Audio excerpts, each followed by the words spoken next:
Hello, listeners, and welcome to the Montel Weekly Podcast, bringing you energy matters in an informal setting. In today's pod, we take another deep dive into geopolitics, and the Israel-Hamas conflict in particular. While Israel and Egypt are not huge exporters of gas to Europe, any escalation of the conflict between Israel and Hamas could have more far-reaching implications for global energy markets. The CEO of Italy's Eni warned of potential gas price risks earlier this week due to the tensions in the region. Helping me, Richard Sverrisson, to delve deep into these concerns is Agata Loskot-Strachota of Bruegel. A warm welcome to you, Agata. Good morning, and thank you for inviting me here. Last week we talked a little bit about the Baltic connector, which now seems to appear to be more accidental rather than act of sabotage. But the focus in energy markets, and certainly on wholesale gas markets in particular, is on what's happening, the tragic events unfolding in the Middle East, Agata. Let's talk a little bit about the energy market, if we can call it that, in the region. For example, how reliant is Israel on gas? So Israel, in two recent decades, had significantly increased its dependence on gas. In early 2000s, it didn't consume gas at all. And with the development of its fields, offshore fields most of all, it increased share of gas in its energy mix to 40%, and then in electricity generation up to 70%. So it's huge when we compare that to what we have in Europe. And what is the situation at the Tamar offshore gas field and the East Mediterranean gas pipeline? So a conflict, in fact, in Gaza is really close to second biggest gas field of Israel, offshore field of Tamar, and Israeli government asked, or in fact instructed Chevron, who is the operator of the field, to suspend production activities on this field. So there is no more production from Tamar. And similarly, Israeli government instructed Chevron to halt for a moment temporarily flows via Eastern Mediterranean gas pipeline, the pipeline which connects Israel directly to Egypt. So it has two, at least, implications. First is for Israeli domestic market, because Tamar, as I said, second biggest field in Israel, used to supply mostly domestic consumption in Israel. That is why Israeli electricity plants right now, some part of them are switching to alternative fuels, but if a conflict gets prolonged, there is a chance that Israel will cut exports in order to be able to supply its own customers. And then the second thing is EMG pipeline, East Mediterranean pipeline. So halt of these pipelines means end via this route of exports to Egypt. And these exports were done from the biggest field. This is Leviathan field. And they were rerouted, but only partially, to another pipeline, Arab gas pipeline. This pipeline links Egypt, Israel via Jordan. And that means that only part of flows from Leviathan, which were directed to Egypt, can flow via alternative route. So it's in effect cutting off flows both to Egypt and Jordan at the moment? Well, no, it's diminishing flows to Egypt and diminishing supply to Israel. Jordanian flows are sustained, and as for now, flows to Egypt are decreased by around 20%. But we have to remember that Egypt had already had quite substantial problems, internal problems, related to rising in summertime demand for gas due to droughts, due to higher electricity demand. Egypt is in fact even more dependent on gas than Israel is. And so it, in summertime, halted totally exports to Europe from its two LNG export terminals. And right now, in October, it was about to restart these exports. And then the decrease in flows from Israel came in, and that puts a question mark, increases uncertainty when it comes to capability of Egypt to actually export LNG in winter time to Europe or to global markets in general. But how sizable are those those exports, Agata? Well, last winter, according to Rystad estimates, it was about, a bit less than 4 million tons of LNG that Egypt exported. In whole 2022, it was about 7 million tons. And out of that, I think 5 million tons went to Europe. They went to Europe because there were highest prices there. So it is much, to the biggest extent, price-driven, the direction of this export. Still, in conditions of very tight global markets, big uncertainty in Europe when it comes to what happens in wintertime, every molecule counts. So even these small decreases in availability of gas in global scale count. And then Egypt is relatively close to European markets. It's close to Turkey, it's close to Greece, and then it's close to Italy, which is quite big, depending on both Middle Eastern and North African flows for its gas supply security, especially since it decided to phase out Russian inputs.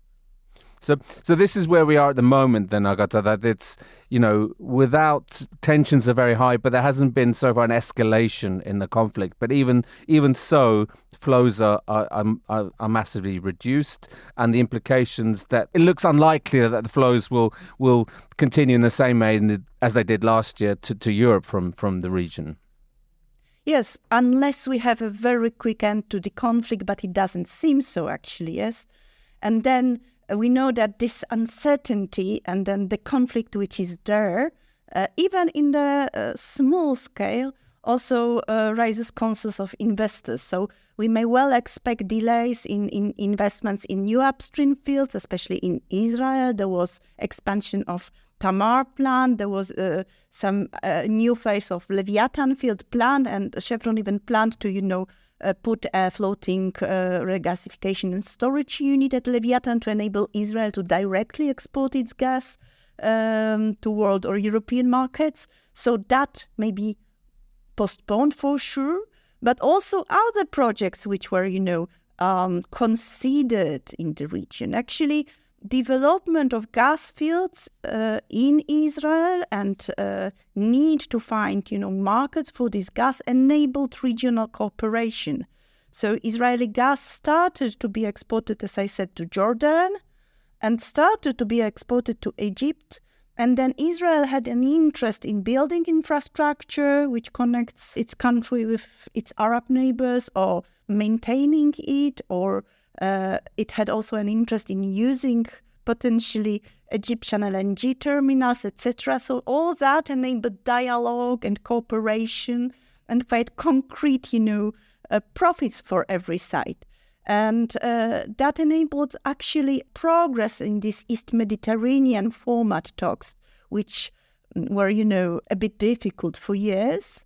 And actually there were prospects also for development of offshore field in Lebanon, which is very close to Israeli field Karish and to maritime border, and which was kind of disputed, but then there was some progress in that.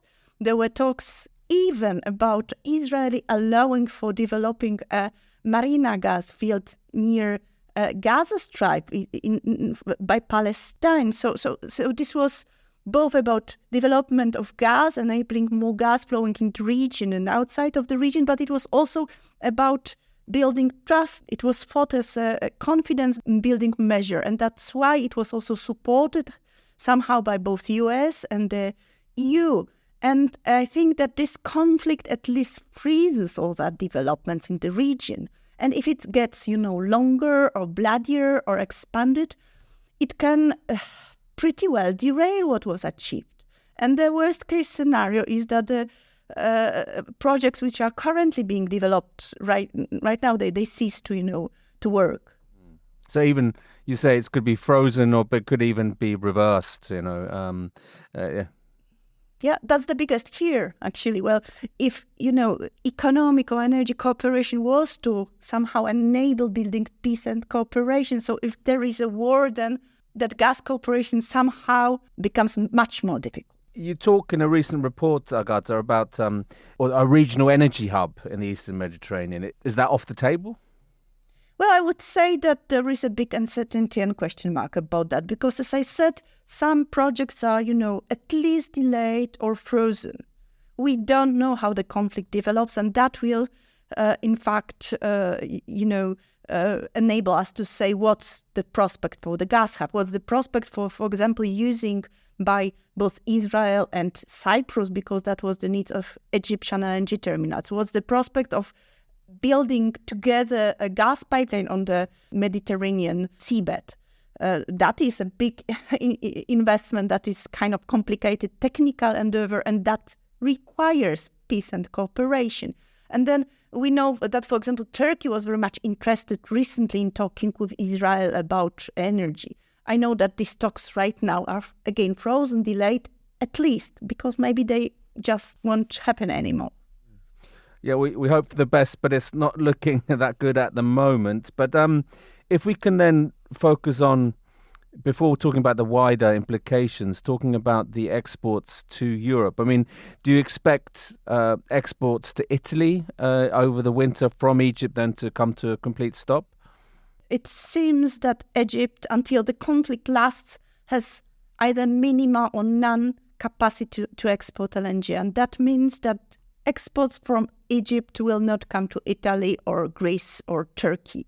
That means that Italy will need, and Greece and Turkey seek for these LNG volumes on global markets. And that will make LNG gas imports via these countries more expensive because of risk premium and because of higher transportation costs, of course. And that will make global gas market much more tight. Well, not much, but a little bit more tight. It's tight, and the market is very jittery as well. It's a very nervous market at the moment. We're not really out of the energy crisis. In some ways, the fundamentals are fairly good, in terms of LNG supply. We've had the mild weather. There are other factors such as the French nuclear availability. I'm talking here in the European context.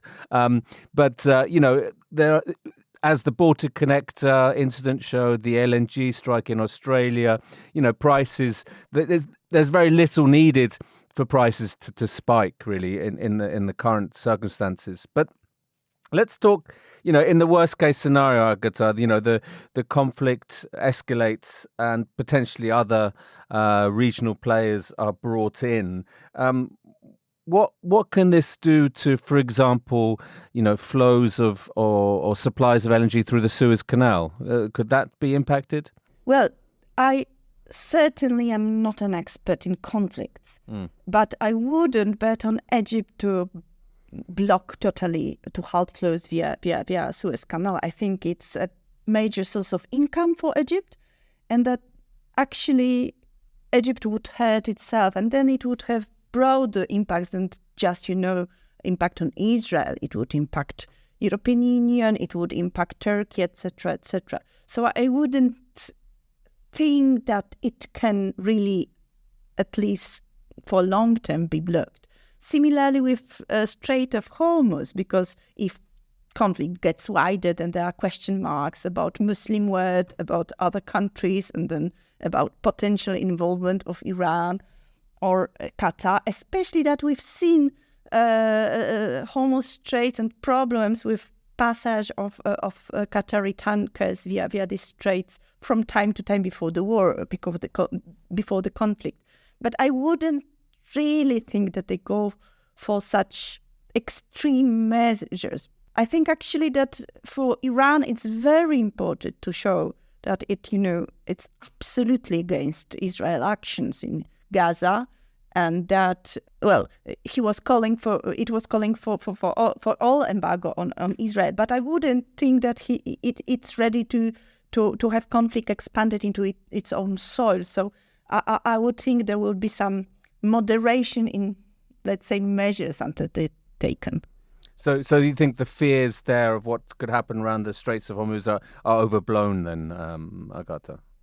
Well, I think it would require a very big conflict in the Middle East to have that more permanently halted, the flows via Strait of Hormuz, because actually 80% of Qatari exports go via this straits, and that would significantly impact trade in LNG, especially in Europe. Absolutely. That's what the big concerns are, the fears in the market that these Qatari exports could be, to some extent, curtailed, especially when they're most needed over the winter. But you would be a little bit, you don't share all those concerns, Agata, if I judge you. Well, not that much. Qatar is very much interested in sustaining or even increasing its gas relationship with European Union. We saw just 3 big long-term contracts being signed. And I think Qatar, but also other countries of the region are somehow taking advantage of Europe decoupling from Russian gas and aiming at having bigger role on the European market and earning on rising prices. So yes, we may think that sustaining uncertainty, increasing prices is in their interest. Yet, I don't know if, halting the flows is something that, would be done on purpose. Because, of course, war is kind of unpredictable creatures. We don't know what would be actual, accidental impacts of the war.